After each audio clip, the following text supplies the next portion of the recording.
Right, we're back to pressing our appliques onto our background fabric. So I have my bunnies facing each other and I have flowers which I have laid in place. They are all, as you can see, using the steamer seam because it holds onto the fabric.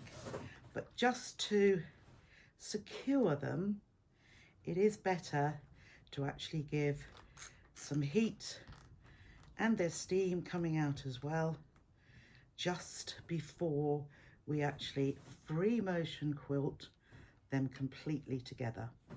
So just lay out your pieces exactly where you would want them to be and then give them a good press and they will be securely attached to our backing fabric.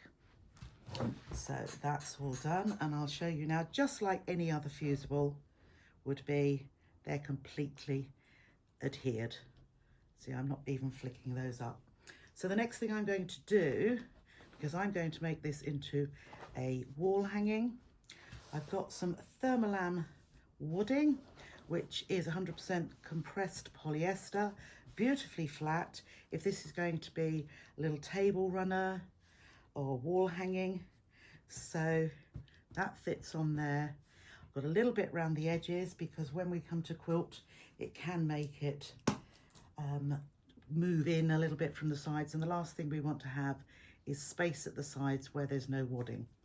So as usual, I lay my piece out and then I'm going to pull it back because I always use 505 spray to temporarily hold my fabric to my wadding. So as you saw, I revealed it by half. I had flattened it out to begin with, but I always spray onto the wadding, never onto the fabric. So just a little bit there, and then just flatten that down from the center. There we are. You'll see that my grass at the bottom is not stuck down, and I used a little bit of the 505 temporary glue stick, and that held the bottom edge in place, and then I can free motion up those pieces too. So I have my wadding now on the back, and what we're going to do now is to go down to the machine and we'll do a little bit of free motion quilting. So let's have a look what we can see. There is, let's come across here, that's better. So we can see the machine.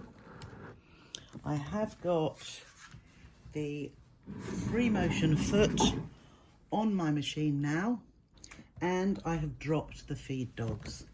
Let's just take that down just a little bit more. So that is the way. If you're unable to drop your feed dogs, then you will need to have a little plate which goes over the feed dogs, which